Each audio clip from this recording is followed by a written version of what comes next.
కుంభం వారికి గనక చూసుకున్నట్లయితే ప్రధానంగా ఇక్కడ ఈ కుంభరాశి వారికి లేదా కుంభలగ్నం వారికి గుర్తుపెట్టుకోండి. ఈ కుంభం వారికి మీరు గనక ఉదాహరణకి ఒక అంటే మీకు ఫైనాన్షియల్గా ధనయోగాన్ని ఇచ్చేటువంటి గ్రహం గురువు అవుతాడు. కాబట్టి టీచింగ్, ట్రైనింగ్, గురు బుధులు కనుక బాగుంటే షేర్ మార్కెట్ ద్వారా కూడా ధనయోగం ఉంటుంది. అందులో ఎటువంటి సందేహం లేదు, సంకోచం లేదు. అయితే ఈ కాంబినేషన్ ఏదైతే మనకి చూడండి, ఈ గురువు బుధుడు గనక మంచి దీంట్లో ఉన్నాడు, ఉదాహరణకి అంటే ఒక మంచి కాంబినేషన్లో ఉన్నాడు అనుకోండి, అప్పుడు వీళ్ళకి సంతానం కలిగినప్పటి నుంచి లేదా షేర్ మార్కెట్లో రావాలంటే ఒక కాంబినేషన్ ఉంటుంది. గురుబుధులు బాగుండి కుంభం వారికి ఒక నీచభంగ రాజయోగమైన విపరీత రాజయోగమైన. నీచభంగ రాజయోగం అంటే ఏమిటి?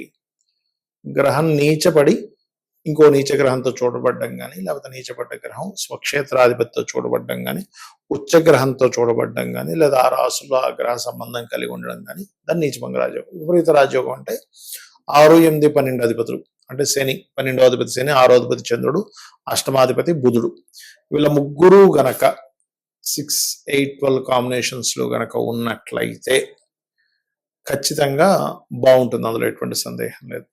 అయితే ఇక్కడ ప్రత్యేకంగా మీకు ఎప్పుడైతే ఈ కుంభం వారికి ఈ గురువు బుధుడు బాగున్నారు, కాంబినేషన్ ఉందంటే సంతానం కలిగినప్పటి నుంచి వ్యాపారాల ద్వారా కలిసి రావడం జరుగుతుంటుంది. ఒక మనిషి బాగా ప్రేమించే వ్యక్తి మనిషి లైఫ్లోకి ఎంటర్ అయినప్పటి నుంచి బాగా కలుగుతుంది. కానీ ఇక్కడ ఏంటంటే ఇప్పుడుండే ప్రజెంట్ కండిషన్లో రాహు రాశిలో ఉన్నాడు కాబట్టి కుంభం వారికి కొంచెం ఈ అనవసరమైన గాలి ధూళి బ్లాక్ మ్యాజిక్స్ లాంటివి కనెక్ట్ అవుతూ ఉంటాయి. అలాగే సప్తమంలో కేతు ఉన్నాడు కాబట్టి ఈ సప్తమ కేతు ఏదైతే ఉందో ఇది ప్రత్యేకంగా ఏంటంటే మీకు ఇక్కడ వివాహ జీవితము, జీవిత భాగస్వామి ఈ యొక్క విషయాలలో కొద్దిగా మీకు ఎఫెక్ట్ అనేటువంటిది కలుగుతూ ఉంటుంది సప్తమ స్థానంలో కేతు ఉన్నందుకు. అదేవిధంగా మరొక్క విషయం ఏంటంటే ఇక్కడ గమనించినట్లయితే మీరు ఒకటే గుర్తుపెట్టుకోండి, ఈ సప్తమంలో కేతు ఉండడము లేదా ఈ సప్తమాధిపతి అంటే సప్తమంలో కేతువు ఇప్పుడు గోచారంలో ఉన్నాడు కాబట్టి నవంబర్ వరకు జాగ్రత్తగా ఉండాలి. సప్తమాధిపతి రవి గనక గురువుతో సంబంధం కలిగి ఉన్నాడు, మంచి కాంబినేషన్స్లో ఉన్నాడు, వివాహం తర్వాత నుంచి వీళ్ళకి లాభం స్టార్ట్ అవుతుంది. అలా కాదండి మామయ్య గారు ఇట్లా నాకు మంచి సపోర్ట్ చేస్తారు అన్నప్పుడు గురుకుజుల సంబంధం ఉండాలి. గురువు కుజుడు కుంభం వారికి, అది కూడా శుభగ్రహ సంబంధంలో. ఒకటే గుర్తుపెట్టుకోండి, మీకు ఏదైనా ఒక గ్రహం ఒక మంచి ఫలితం ఇస్తుంది, ఈజీగా ఇచ్చేస్తుంది డబ్బులు. అక్కడ ఎవరో పరిచయం ద్వారా ఇస్తుంది, లేకపోతే ఇంకో ద్వారా ఇస్తుంది అంటే అది పూర్వజన్మల్లో చేసుకున్న ఒక పుణ్యకర్మ అయి ఉంటుంది. వాళ్ళు మీకు రుణపడి ఉంటారు, అంతేగాని అంత ఈజీగా రాదు. మనం ₹1 ఈజీగా తీసేసుకున్నది మళ్ళీ చెల్లించుకోవాల్సిందే, అందులో ఎటువంటి సందేహం లేదు. శ్రీమాత్రే నమః. కొంతమందికి ఎలా ఉంటుందంటే తల్లి ద్వారా వస్తుంది, తల్లి అన్ని చూసుకుంటుంది పాపం, వాళ్ళకి చిన్నప్పటి నుంచి అన్ని ఎవ్రీథింగ్, మదరే మెయిన్ బోన్ సపోర్ట్గా ఉంటుంది. అలాంటప్పుడు ఏమిటంటే మీ లగ్నానికి 4వ అధిపతి ఎవరో చూసుకోవాలి. మీది ఏ లగ్నం అయినా, మేషం కావచ్చు, వృషభం కావచ్చు. ఇప్పుడు మేషం అనుకోండి, చంద్రుడు ధనాన్ని ఇచ్చే కారకుడితో ఉన్నాడా? ఇక్కడ ఏంటంటే చంద్రుడు కనుక శుక్రుడితో ఉన్నాడు, ధనయోగం ఫైనాన్షియల్గా బాగా మదర్ ద్వారా వస్తుంది. అలా కాకుండా ఈ అత్తగారి ద్వారా, అప్పుడు 10th లార్డ్ అంటే దశమాధిపతి, మీ లగ్నం నుంచి దశమాధిపతి ఎవరు తద్వారా వస్తుంది, గుర్తుపెట్టుకోండి. కొంతమంది చూడండి 3వ అధిపతితో కలిసి ఉంటాడు, అప్పుడు మామయ్య ద్వారా వస్తుంటాయి డబ్బులు. అంటే ఏమిటంటే ఇక్కడ అదేదో వాళ్ళ ద్వారా రావాలని ఆశపడమని నేను చెప్పట్లేదు, మీరు వాళ్ళని పీడించుకొని తినండి నేను చెప్పట్లేదు, బాగా అర్థం చేసుకోండి. నా కాన్సెప్ట్ ఏంటంటే మీరు పూర్వజన్మల్లో వాళ్ళకి బాకీ ఉండడము, వాళ్ళు మీకు బాకీ ఉండడం. కొంతమంది చూడండి అత్తగారికి మొత్తం ఏం చూసుకుంటాడు, ఎవ్రీథింగ్, ₹1 కట్నం తీసుకోకుండా, అసలు కట్నం అనేది తీసుకోకూడదు, కాకపోతే తీసుకోకుండా ఆవిడ వాళ్ళ పనులన్నీ, ఆవిడకి కావాల్సిన మెడిసిన్స్ కానివ్వండి, ఆవిడని చూసుకోవడం అన్ని జరుగుతాయి. ఎందుకంటే 10th హౌస్కి, అత్తగారి 10th హౌస్, 10th హౌస్కి రుణం పడి ఉన్నాడు జాతకుడు. కొంతమందికి భార్యని ఇంకా ఆవిడకి ఏం కావాలో అన్ని కొనిస్తూ ఉంటాడు. కొంతమంది ఇతను ఏ జాబు చేయకుండా ఇంట్లో ఉంటే భార్య మొత్తము కూడా సంపాదించి ఇతనికి ఏం కావాలన్నీ చూసుకుంటూ ఏమాత్రం కించపరచకుండా కూడా చూసుకుంటారు కొంతమంది. అది ఎందుకు అంటే కొంత వీళ్ళ మంచితనం ఉంటుంది అక్కడ. వీళ్ళు ఏదో పాపం గొప్ప విషయాల కోసం ట్రై చేస్తూ ఉంటారు. ఈ ఐఏఎస్ ఐపీఎస్ కోసం ఒక పక్క చదువుకుంటూ ఉంటారు. లేకపోతే ఈయన ఎంతో నిజాయితీగా వ్యాపారం చేసి కూడా నష్టపోయి ఇంట్లో కూర్చొని ఉంటే ఆవిడ అర్థం చేసుకుని పోషించవచ్చు. బట్ ఇక్కడ ఏంటంటే ఏదైనా కావచ్చు కారణం అక్కడ. ఇక్కడ ఏంటంటే జీవిత భాగస్వామి ద్వారా మీకు బెనిఫిట్ ఉందా లేదా? సింపుల్ గా ఏం చెప్తుంది, 7th and 2nd కాంబినేషన్స్ పుష్కలంగా బ్రహ్మాండంగా ఉన్నాయి, మహాదశలు నడుస్తున్నాయి. ఇక్కడ ఏంటంటే మనకి ఆ మహాదశ నడుస్తుందా లేదా కూడా చాలా ముఖ్యమైనటువంటి అంశం. మహాదశ నడవలేదు మీకు వేస్ట్. అది ఎప్పుడో 70 ఏళ్ళకు వస్తుంది. ఏం చేసుకుంటాం 70 ఏళ్ళకి వస్తే? అప్పుడు ఏదో ఇంట్లో కూర్చొని ఉంటే ఎవడు పెడుతూ ఉంటాడు.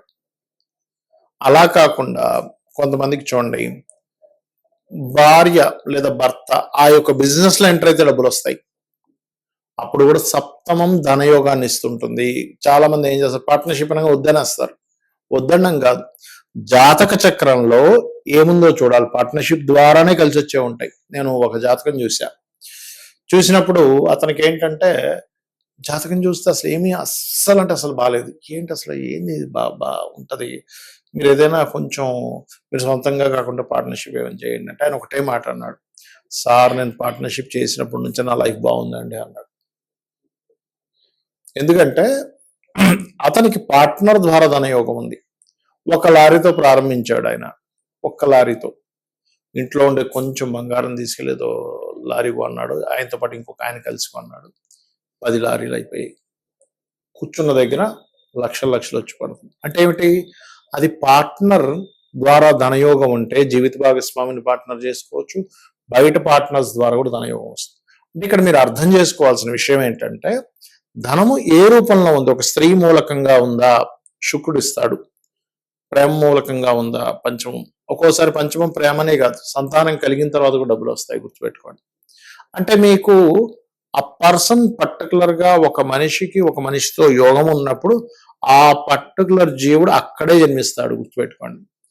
ఆ సర్కిల్లోనే జన్మిస్తాడు, అక్కడ ఉండే దాంట్లోనే జన్మిస్తాడు. ఆ పర్టికులర్ స్కూల్కే వెళ్తాడు, ఆ పర్టికులర్ కాలేజీకే వెళ్తాడు, ఆ పర్టికులర్ జాబ్కే వెళ్తాడు, అక్కడెవరో పరిచయం అవుతారు, లేదా ఆ పర్టికులర్ మనిషినే పెళ్లి చేసుకుంటాడు.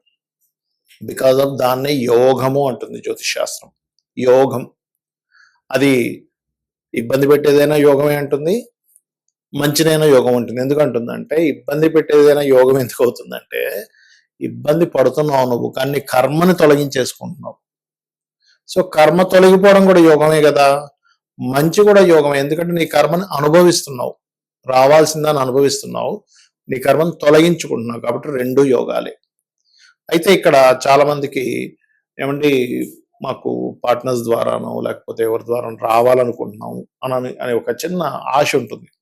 అప్పుడు ఏ గ్రహం ద్వారా అయితే పాడై మీరు ఇబ్బంది పడుతున్నారు ఆ గ్రహానికి దానం ఇచ్చుకోవాలి. అంటే ఉదాహరణకి రవి ద్వారా కంబస్ట్ అయింది, గోధుమలు దానంగా ఇవ్వడం, సూర్య నమస్కారాలు చేసుకోవడం.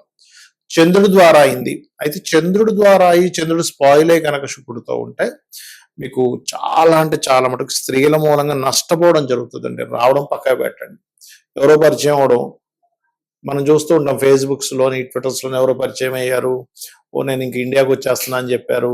తెర చూస్తే అదేదో మన ఫ్లైట్ ఎయిర్పోర్ట్లో బ్లాక్ అయిపోయింది, ఆ డబ్బులు కడితే కానీ అది రాదన్నారు. ఇలాంటివన్నీ మనం వింటూ ఉంటాం. వాడు డబ్బులు కడతాడు. లేకపోతే శుక్రుడి ద్వారా పాడైతే ఏమవుతుందంటే కొంతమంది వాహనం పెడతాడు, అసలు అది యాక్చువల్ ₹1,00,00,000 వాడు 30 లక్షలకి అమ్మేస్తున్నా అంటాడు. ఎందుకంటే నాకు సడన్గా అర్జెంట్ ఉందండి, నేను ఎక్కువ నడపలేదు దాన్ని, నాది ఫలానా సోసోనగా నా డబ్బులు కట్టేస్తాను. తీరా చూస్తే అంత ఫేక్ ఉంటుంది. ఫేక్ ద్వారా డబ్బులు పోతున్నాయంటే చాలా క్లియర్గా మహాదశ గోచారం అంటే ధనస్థానాన్ని కేతు సంబంధం కలిగి ఉంటుంది. మహాదశ కూడా కేతు సంబంధాలు కలిగి నష్టపోయే కాంబినేషన్స్ లో ఉంటాయి. అలా రకరకాల మార్గాల్లో ఉంటాయి, గుర్తుపెట్టుకోండి. కాబట్టి మీరు ఒకటే గుర్తుపెట్టుకోవాలి, ఒక రిలేషన్లోకి వెళ్ళేటప్పుడు అది లవ్వా లేకపోతే రకరకాల రిలేషన్సా లేకపోతే జీవిత భాగస్వామా, వాళ్ళతో మీరు ఏదైనా మనీ రిలేటెడ్ సంబంధించిన లావాదేవీలు నడిపేటప్పుడు ఆ లావాదేవీ ద్వారా మీకు నష్టముందా, లాభముందా? ఇది ముఖ్యంగా తెలుసుకోవాలి. శ్రీమాత్రే నమః.